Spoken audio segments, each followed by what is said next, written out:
Tudo bem, pessoal? O professor André mais uma vez aqui com vocês para mais uma videoaula para os alunos do 8º ano. E hoje o tema dessa aula é globalização. Esse vídeo e outros vídeos vocês podem acompanhar lá no canal do Celc Geografia, tá ok? Vamos lá! A globalização objetiva o aprofundamento das integrações econômicas, sociais, culturais e política, com o barateamento dos meios de transporte e a comunicação entre os países. Vamos analisar essa definição de globalização.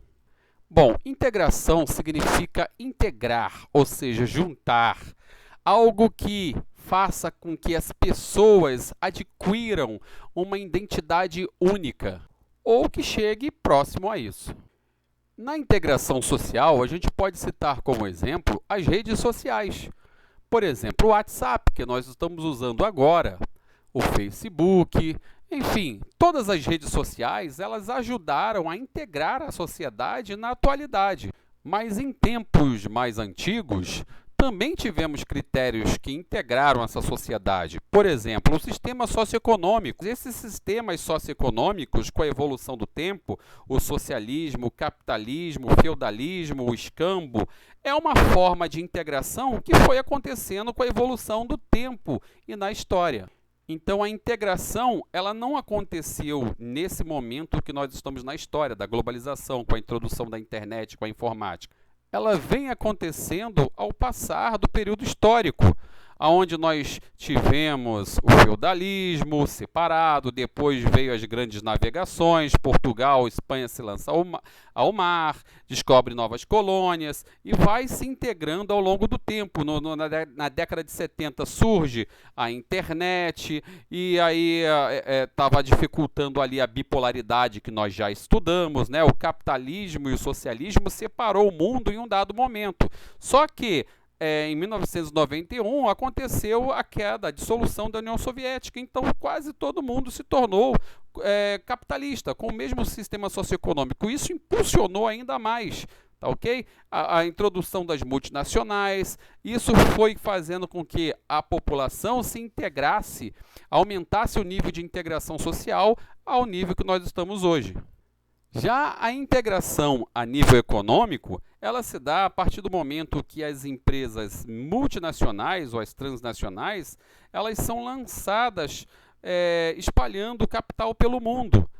As empresas começaram a sacar que ela tinha como aumentar o lucro dela diminuindo o custo. E aí ela passou a buscar a mão de obra mais barata, a energia mais barata, a matéria-prima mais barata e aconteceu o processo chamado de fragmentação da produção. E isso também teve o auxílio das comunicações, né? Nós temos aí o critério social, econômico, né? Político e a comunicação entre os países. Tá? Então, assim, a internet ela ajudou, por exemplo, no toyotismo, a implantação de um baixo estoque, porque a demanda já é conhecida, a pessoa vai lá comprar um carro, eu quero um carro amarelo, com roda magnética, tá? E vai para a internet, já vai para a fábrica já sabe que no período de 5 dias tem que renovar aquele estoque, então você não tem mais a necessidade de ter um grande estoque, como acontecia lá no Fordismo. Então, a evolução da comunicação também ajudou nessa parte, né, da parte econômica. Nós temos bolsas de valores que se interligam através de redes. Essa globalização política ela está um pouquinho no amarradinho de corda com a globalização econômica.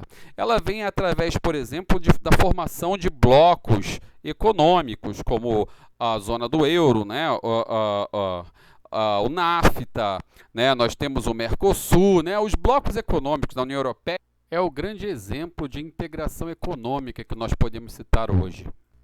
Então vamos lá, pessoal. Quais foram os 3 fatores importantes que facilitaram a integração da população mundial? Vamos lá. O primeiro, as tecnologias de informação que permitiram conectar lugares diferentes, a evolução da internet, que já citamos, e também a evolução da transmissão via satélite, dos rádios, dos canais de televisão, que conectaram diversos lugares, fazendo com que povos recebessem notícias ao mesmo tempo. Segundo, os avanços tecnológicos nos meios de transporte. Nós tivemos aí do cavalo passando pelas ferrovias através da Maria Fumaça, depois passamos pelos automóveis que foram ficando cada vez mais velozes, tá? A pavimentação das ruas que facilitaram também esse deslocamento, a chegar no tempo de hoje dos aviões a jatos, tá ok?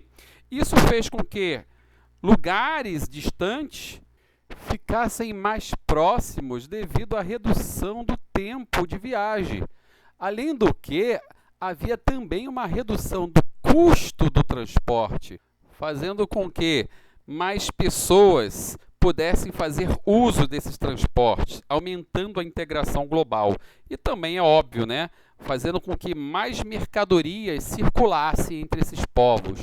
E por último, nós temos as novas tecnologias de produção. A evolução na ciência introduziu na produção os robôs, a robótica, as máquinas computadorizadas, né? Introduziu novas técnicas que fizeram com que a produção fosse similar, ou seja, padronizada, igual nos países. Porque a produção diferente, ela acaba dificultando, né, na hora de integrar esses povos. Veja bem, é fácil você saber a informação da Coca-Cola, porque você sabe que o gosto da Coca-Cola ela é igual no mundo inteiro. Do mesmo jeito, o sanduíche do McDonald's. Você pode também colocar esse pensamento na produção de um automóvel. Você sabe como o Golf foi feito, tanto lá na Alemanha como aqui no Brasil. Isso se chama padronização da produção, que cria similaridades. E essa padronização da produção, ela acabou gerando uma outra padronização, a padronização do consumo. E essa padronização do consumo, ela é feita de forma que você está vendo um jogo de futebol, Copa dos Campeões, e você está vendo ali uma chuteira Nike. Então você deixa de comprar a chuteira nacional escrito birimbau porque você ficou convencido através da globalização que se é bom para os Estados Unidos, seria bom para o Brasil. Né? Então, isso você também pode verificar através dos refrigerantes, a Coca-Cola da vida, os McDonald's. Essa padronização do consumo, ele é gerado também por essa padronização da produção. Então, devido a essa padronização do consumo, somado ao fato das comunicações serem instantâneas no tempo de hoje, né? As notícias chegarem em boa parte do globo, é comum então você ouvir a palavra aldeia global para definir isso. Mas por que aldeia global? Compare um globo com uma aldeia de um índio. Em qual desses dois cenários você vai ter uma proximidade maior? Né? Você vai estar ali mais próximo para interagir, para conversar. É óbvio que não é uma aldeia, tá? Então tem a ver com diminuição das distâncias de um globo para uma aldeia. Uma outra coisa importante a ser estudada também na globalização são as redes e os fluxos. Para que servem as redes e os fluxos? Né? É através das redes que a gente interliga diversos pontos do globo. Né? Nós já aprendemos isso lá no começo do vídeo. A interligação, né, que esses pontos do globo fazem, nós chamamos de rede. E os fluxos é o que passa por essas redes. Tá? Então vamos fazer uma comparação aqui. Eu vou colocar na tela para vocês agora aí o mapa mundi. E nesse mapa mundi nós temos aí algumas linhas que ligam países. Vamos fazer uma comparação. Vamos supor que essas linhas, que são as redes, fossem trilhos de trem. Beleza? São trilhos de trem ligando vários países. Beleza? Essa rede, ou seja, esse trilho de trem, ela é a rede. É a rede ferroviária que liga os trens. Beleza? E os fluxos? Os fluxos é o transporte que vai estar dentro do trem. Quando o trem sair, por exemplo, do Brasil e for para os Estados Unidos através, né, dessas redes que a gente chama aí de linha de trem, a gente está ali com um fluxo que o trem pode estar levando informação, né? A informação das redes sociais, por exemplo, a informação das redes via satélite, dos canais de televisão, mas pode levar também capitais, ou seja, fluxo de dinheiro. Os trens vão levar dinheiro. É o caso, por exemplo, das bolsas de valores, que tem essa rede, né, que liga Tóquio, Nova York, Londres, e através dessas redes que ligam vários países, chamados de cidades globais, nós temos aí as bolsas de valores, que através das comunicações avançadas conseguem produzir fluxos financeiros, fluxos de transferência de capitais. Podemos também dar o exemplo das multinacionais. As multinacionais que estão espalhadas pelo globo, há um fluxo entre a matriz e as filiais pelo mundo. E é através desse fluxo que há um envio de dinheiro, o fluxo financeiro, que seriam os trens. Pessoal, dois fatores têm contribuído para o aumento de fluxo entre os países. O primeiro, a condição que garante o giro de capital entre dois países ou mais, ok? Cada vez mais os países têm permitido que esse dinheiro, esse capital entre e saia do país, beleza? A outra são as inovações tecnológicas de informação, que têm permitido que bancos, bolsa de valores e até mesmo lojas internacionais como Compre da China, AliExpress, possam fazer investimentos fora do seu país, ou seja, fora das suas fronteiras. Nós temos aí o auxílio da internet para facilitar esse negócio e fazer de uma forma instantânea. Bom, pessoal, agora que vocês entenderam sobre redes e fluxos, vamos trabalhar com ela, né? Bom, eu vou colocar aqui na tela de vocês o que provavelmente vocês, inclusive, têm no livro, que é o mapa mundi com as trocas comerciais. Bom, esse mapa ele analisa as trocas comerciais entre os países. Então, vamos falar dos principais. Vamos lá. A Ásia, o principal país em termos competitivos no mercado, né, ou seja, de trocas comerciais, seria a China. A China, hoje, nós estamos aí com a China quase ultrapassando os Estados Unidos no seu PIB. Então, você vai perceber ali que nós temos uma seta que indica a troca comercial, ou seja, a seta ela vai indicar a direção para onde vai esse fluxo comercial. Então, nós temos uma seta que vai para os Estados Unidos, sai da China e vai para os Estados Unidos, e uma outra que sai dos Estados Unidos e vai para a China, que seria as exportações. Através desse mapa, podemos perceber que o volume maior de exportação está para a China mais do que para os Estados Unidos. E isso vai criar um desequilíbrio na balança comercial que vai favorecer a China e prejudicar os Estados Unidos, motivo pelo qual Donald Trump está fazendo uma guerra comercial com a China, pois não está satisfeito com essa balança comercial e está querendo fechar o mercado norte-americano. Com isso, a gente já pode perceber que a globalização ela não é perfeita, ela acaba gerando também problemas. Problemas como esse que a gente citou. Mas um outro problema também, ele vem através desta frase. Preste atenção. Em um mundo desigual, a globalização quer tornar todos iguais. E aí, o que vocês acharam? Bom, basta entender que não somos todos iguais. Temos culturas diferentes, temos línguas diferentes, temos tradições diferentes. Então, nós não somos iguais. Nós temos níveis de desenvolvimento econômicos diferentes. E tudo isso, a globalização, ela acaba atacando. É o caso, por exemplo, das culturas locais. Um deputado chegou a propor e conseguiu fazer com que o dia do Halloween, aqui no Brasil, fosse comemorado o dia do Saci. Porque as crianças estavam querendo comemorar o Halloween na escola, que é uma festa, uma cultura estadunidense, ou seja, lá dos Estados Unidos, queriam comemorar nas escolas e esqueciam das tradições, das culturas, dos folclores locais.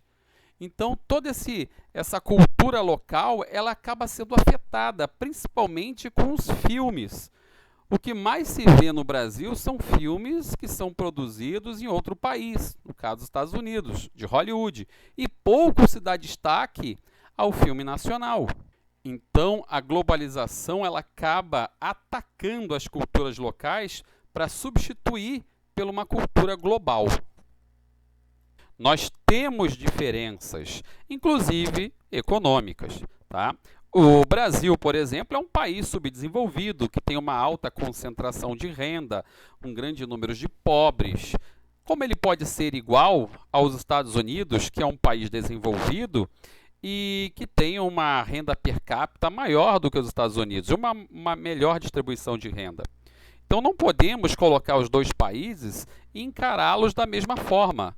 É o que a globalização faz. Isso vai acabar gerando um problema maior ainda, que é o aumento da desigualdade social. Pois a partir do momento em que você coloca Brasil, México, Argentina, Bolívia, Uruguai, Venezuela, juntos com os Estados Unidos, Alemanha, Inglaterra, França, você está colocando no mesmo balaio países com nível de desenvolvimento diferente. E aí você acaba gerando ali um aumento da desigualdade social, porque você vai gerar mais dependência. Bom, já estudamos a DIT, a Divisão Internacional do Trabalho, ela meio que divide a produção mundial da seguinte forma: os países que detêm a tecnologia produzem produtos com valor agregado maiores. É o caso da informática, é o caso de equipamentos tecnológicos, robôs, equipamentos modernos de hospitais, navios. E tem as sedes das principais empresas mundiais em seu poderio, no seu território nacional. Já os países subdesenvolvidos são responsáveis, primeiro, pela produção de matéria-prima para abastecer os países desenvolvidos, então há uma relação de exploração, pois são produtos geralmente inacabados, ou produtos que vêm da agricultura ou da mineração, ou responsável por produzir mão de obra barata e energia barata, através das multinacionais que estão presentes geralmente em alguns desses países. Isso sem contar o desemprego que a globalização também proporciona. Porque, vamos parar para pensar, quando você tem uma produção padronizada, que a gente já estudou lá na frente do vídeo, você tem pessoas que estão produzindo quase as mesmas coisas, que são padrão para o mundo. Então, você também tem que ter funcionários padronizados, funcionários que vão ter que, hoje em dia, ser capacitados para mexer um equipamento, por exemplo, que poderá estar em inglês. Então, a capacitação dos funcionários no mercado globalizado é cada vez mais pedido. E você tem, por exemplo, em países subdesenvolvidos, poucos profissionais capacitados. Isso vai gerar, por exemplo, uma queda no nível de trabalho, ou seja, vai ter até a vaga de trabalho, mas não vai ter profissionais capacitados. Por incrível que pareça, isso ocorre no Brasil também. Beleza? Uma outra consequência é o desemprego estrutural. Qual é a diferença do desemprego estrutural para o desemprego que a gente conhece aí? O desemprego que a gente conhece, ele é conjuntural. Esse desemprego conjuntural, ele vem pela conjuntura econômica. Por exemplo, o Brasil não está passando por um bom momento econômico. Obviamente, se não está passando por um bom momento econômico, ainda agravado por essa crise do Covid, é normal que as fábricas, as lojas, acabem mandando o funcionário embora porque não tem dinheiro para pagar eles.